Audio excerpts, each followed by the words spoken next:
එම්බ්‍රිසාව උණ හැදුනා නම් අනිවාර්යයෙන්ම විගාට ගිහින් ආයුර්වේද බේත් එකක් ගන්න.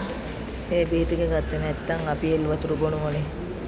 එල් වතුර බිව්වා නම් අන්තිමට අපේ සෙම නරක් වෙනවා. සෙම නරක් වුණායින් පස්සේ අපිට නීමෝනියාව හැදෙනවා. නීමෝනියාව හැදුනායින් පස්සේ ඒක සනීප කරන්න බැරුව යනවා. සනීප කරන්න බැරුව ගියායින් පස්සේ අන්තිමට අපි වලකජ්ජ තමයි ගහන්නේ. ඊටත් වඩා හොඳ නැද්ද? පොඩ්ඩක් ලෙඩේ තියෙද්දි මේ ගිහින් බෙහෙතක් ගන්න එක. මම ආවා ආයුර්වේදයට බෙහෙතක් ගන්න. කොටාරෝට ආයුර්වේද. සුපිරිම බෙහෙත්. අපරාධ කියන්න බෑ. ආවනම් එවිල 3:00 ආවතරි 3ට ආවතරි මෙතන බෙහෙත් ගන්න පුළුවන්. හොඳ බෙහෙත් තියෙනවා.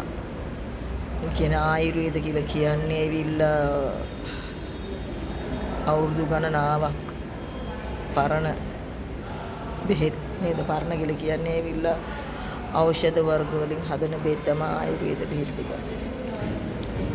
මොකක් කරේ එම්බ්‍රිසාව හැදෙනවා නම් උණ හැදෙනවා නම් එම්බ්‍රිසාව ඇත්තටම සෙම නරක් වෙන්න ඉඩ දෙන්නේ නැතුව අපි ඇතුළින්ම සෙම දැන් අපිට බෙහෙතක් බොනවා නම් අනිවාර්යෙන්ම ඒ සෙම වේලෙන්න ඕන.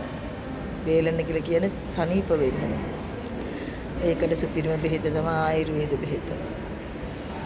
ලෙඩ තියෙන කට්ටිය ආයුර්වේදයට ගිහින් බෙහෙතක් ගන්නවා. මේ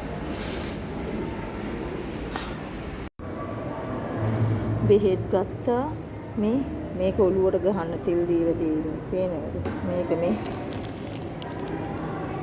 මේක කුඩු වගේ. ඇත්තටම මේ බෙහෙත වටිනවා. ඇයි කියලා කිව්වොත් ශරීරය ඇතුළෙන්ම අපේ දෙන් තියෙන ලෙඩ උණ එම්බ්‍රිසාවේම සනීප වෙන්න තමයි මේක දීලා තියෙන්නේ. ගොඩාක් වටිනා බෙහෙත තමයි ඒවිලා ආයුර්වේද බෙහෙත. කොටාරෝට එකේ තියෙන ආයුර්වේදයකට ඇවිල්ලා බෙහෙත් ගන්න ඔයාලට එම්බ්‍රිසාව උණ එහෙම තියෙනවා නම්